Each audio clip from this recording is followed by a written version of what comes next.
Have you ever smiled through gritted teeth while someone openly disrespected you year after year because causing a scene would make you the bad guy?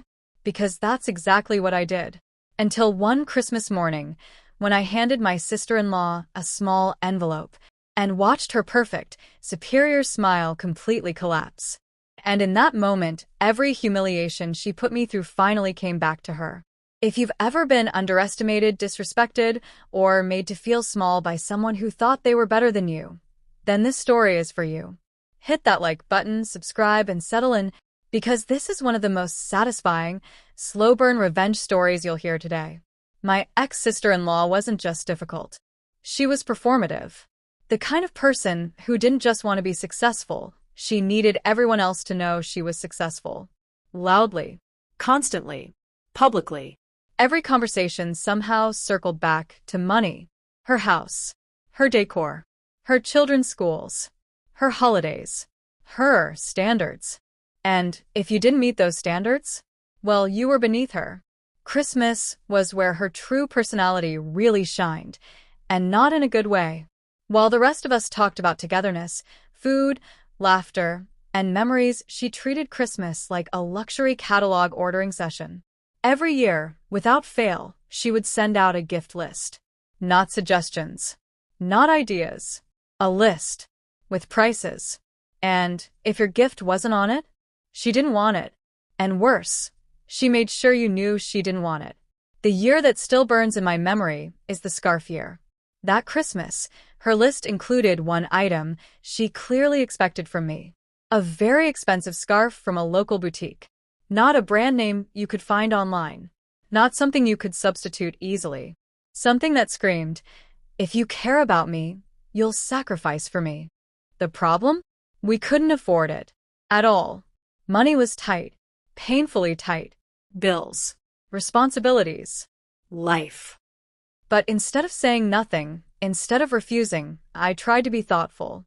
I spent 3 months searching, touching fabrics, comparing patterns, studying textures, until I found a scarf made from the same material with a nearly identical pattern.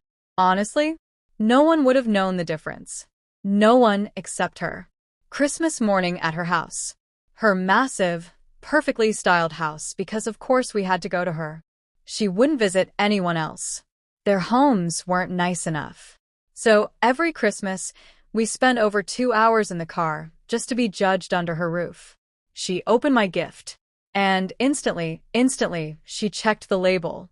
Her smile vanished. She huffed, rolled her eyes. Then she dropped the scarf on the floor, next to her slippers. No thank you. No acknowledgement. Nothing. She moved on. I felt my chest tighten. My face burned. But I said nothing. Because that's what people like her count on. The next day, I opened social media. And there it was. A post. A picture of the scarf. Captioned with something along the lines of, a pile of crap for Christmas. Her friends rushed in. Laughing. Mocking. Asking who I thought I was buying her such cheap rubbish. A few people, kind people, said the scarf was beautiful. That it looked just like the expensive one. She shut them down immediately, calling them cheap. That was the moment something hardened inside me. Not rage. Not screaming anger. Something quieter. Colder. I didn't confront her. I didn't argue. I didn't defend myself. I did something far more dangerous. I waited. 12 months. I ignored her next gift list completely. And I planned. Because the best revenge doesn't shout. It whispers. Here's the part that still makes my jaw clench. That same year, she gave us 2 school photos of her children. 2 cheap picture frames from Tesco. The following year, teatovels. That's it. After demanding luxury, she gave us leftovers. Back at her house. Same smug energy. Same expectation. I handed her a small envelope. Her eyes lit up. She smiled, genuinely this time. Later, I learned she'd been hoping for gift vouchers to an extremely expensive jewelry store. She opened the envelope and froze. Inside, an Oxfam voucher. £50. To provide a foreign village with manure for their crops. And my handwritten note. At least this year, when you tell everyone you got a pile of crap for Christmas, you won't be wrong. XXXX. The room exploded. Laughter. Genuine, uncontrollable laughter. People bent over. Hands over mouths.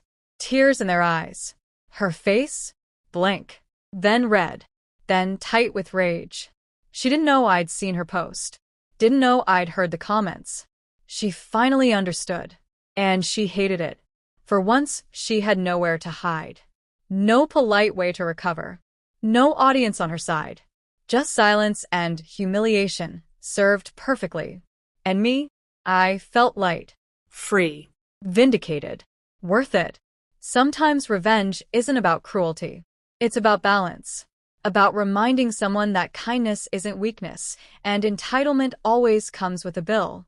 If this story made you smile, if it made you feel seen, if it reminded you that karma sometimes shows up gift-wrapped, hit like, subscribe, and tell us in the comments.